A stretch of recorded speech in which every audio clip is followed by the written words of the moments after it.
Alguns têm a cabeça estreita, com um nariz chato e carnudo, olhos saltados que parecem que nunca se fecham, e a pele deles não é muito definida, áspera e escamosa, e aos lados dos pescoços enrugados ou pregados. Eles também ficam calvos muito cedo. Bem-vindos ao Explorando os Segredos e Mistérios.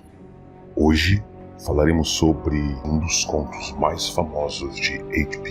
Lovecraft, A Sombra sobre Innsmouth. Está preparado? Então rola o trailer.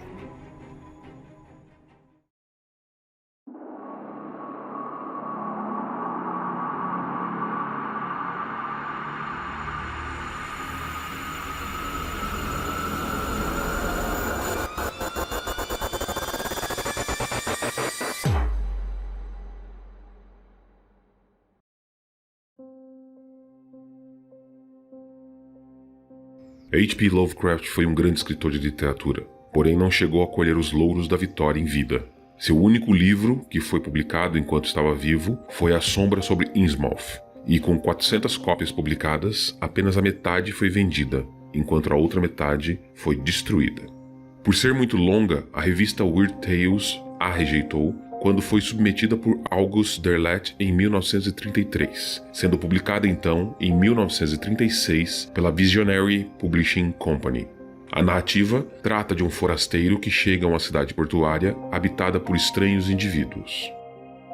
O local é descrito com um forte cheiro de peixe, sendo citado essa característica diversas vezes ao longo da história. Innsmouth é tida como um lugar que os marinheiros evitavam e que, em 1846, teve mais da metade de sua população morta por uma epidemia. Conforme o protagonista vai se aprofundando na cidade e seus moradores, as situações vão cada vez mostrando mais o perigo iminente a que ele está sujeito.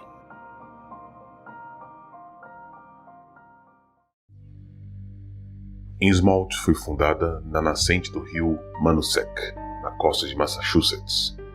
Por muito tempo, a cidade hospedou um movimentado porto, mas pelos idos do século XX, a cidade e a atividade mercantil já estavam em decadência. A cidade foi fundada em 1643, evoluindo rapidamente de um modesto vilarejo pesqueiro para um importante centro de comércio marítimo. As docas de Innsmouth viviam apinhadas de embarcações provenientes de terras longínquas. Estranhos idiomas e sotaques eram ouvidos nas ruas congestionadas. Os navios de Innsmouth navegavam mares distantes, trazendo de volta de suas longas jornadas especiarias que faziam a fortuna dos ricos comerciantes locais. Durante a Guerra da Independência, capitães de Innsmouth converteram-se em corsários, predando a marinha britânica. Inúmeros navios foram afundados e sua carga pilhada pelos sedentos lobos do mar. Após a guerra, a prosperidade da cidade foi alavancada pelos moinhos estabelecidos pelos bancos de Manusek e de um certo capitão chamado Obed Marsh. Marsh era um bem-sucedido comerciante local, pioneiro em estabelecer rotas comerciais para as Índias. O nome da família se tornou famoso e os cargueiros a serviço de Marsh singravam os 7 mares. Porém, em meados de 1840, a ruína se estabeleceu sobre a economia da cidade. Os Marsh haviam perdido importantes contratos comerciais e uma série de acidentes desastrosos ameaçavam conduzir a próspera família à bancarrota. Foi nessa época que Marsh deu início às reuniões da Ordem Esotérica de Dagon, um culto que combinava elementos das Sagradas Escrituras com as superstições dos mares do sul. Marsh havia passado muito tempo entre os nativos nas ilhas da Polinésia e rumores circulavam que ele havia se envolvido profundamente em seus rituais pagãos. Tal era seu comprometimento que ele em pessoa presidia os misteriosos rituais da ordem. Algumas pessoas na cidade comentavam que os membros da ordem veneravam divindades profanas, mas poucos podiam provar que algo além das reuniões de uma fraternidade de marinheiros ocorria atrás das pesadas portas da sede. Em 1846, Innsmouth foi varrida pela peste.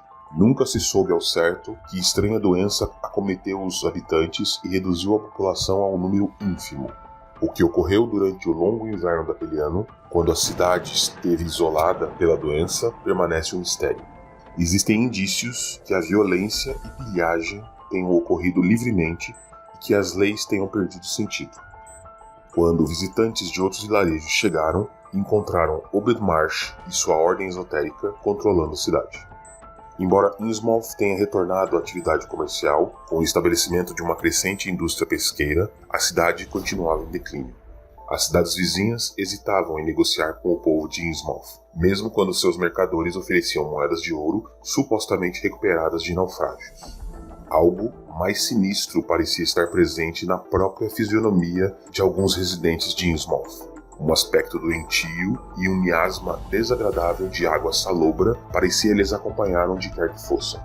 Aos poucos, os moradores de Innsmouth começaram a ser evitados e as rotas de comércio entraram em colapso. Até onde se sabe, a cidade continuou sob o comando da família Marsh, que detinha uma espécie de monopólio sobre os negócios e um firme controle sobre os moradores de Innsmouth. O local recebia poucos visitantes, mas todos eram veementes em afirmar que a decadência havia transformado os habitantes de Innsmouth em uma raça de degenerados. Em 1890, Obed Marsh cedeu lugar a seus filhos, não menos estranhos e igualmente devotados à ordem esotérica criada pelo patriarca. Em 1927, a família se envolveu em negócios escusos, operando um rentável esquema de contrabando de bebida. Agentes do governo promoveram uma investigação das atividades criminosas que culminou com um assalto a Innsmouth. Na operação, que contou com o apoio do exército, vários prédios abandonados foram dinamitados. A sede da ordem esotérica foi destruída e grande parte da população transferida para presídios militares. Rumores persistem que um submarino recebeu ordens de torpedear um alvo desconhecido em Devil's Reef. A operação militar foi mantida em segredo e poucas informações a respeito dessa ação chegaram ao público. Innsmouth foi cercada pelo exército e uma quarentena foi imposta, impedindo a entrada de curiosos na área. Para muitos vizinhos da região, isso foi um alívio. Dentre as horrendas criaturas imaginadas por H.P. Lovecraft, os Deep Ones, ou os abissais, estão entre aqueles que mais causam arrepios. Não por serem especialmente medonhos ou assustadores, mas pelo fato de serem tão parecidos com os humanos. De fato, um dos fatores que contribuem para tornar essa raça marinha tão aterrorizante é o fato de muitos deles terem nascido humanos e, ao longo de suas existências, terem se tornado algo muito diferente. A transformação final em algo diverso do que somos e daquilo que nos identifica como parte da humanidade é um tema recorrente na literatura de horror. Os abissais são uma raça de criaturas marinhas humanoides encontradas em vários oceanos do mundo. Além de se referir a essa raça aquática, o termo abissal também é utilizado para nomear as entidades que são um produto genético da hibridização de humanos, Homo sapiens, e abissais puros, Homo aquaticum. É uma matéria de controvérsia incluir humanos e abissais dentro do mesmo gênus. Entretanto, o fato de que essas duas espécies possam experimentar cruzamento e gerar crias constitui uma forte evidência favorável a essa decisão taxonômica. É importante perceber que, embora o termo Deep One, abissal, tenha sido criado por H.P. Lovecraft em seu conto pioneiro de Shadow over Innsmouth, ele é usado apenas 2 vezes na história, e em ambos os casos, nos 3 últimos parágrafos. Esta é uma demonstração da poderosa habilidade do escritor de capturar nossa imaginação através de sua narrativa.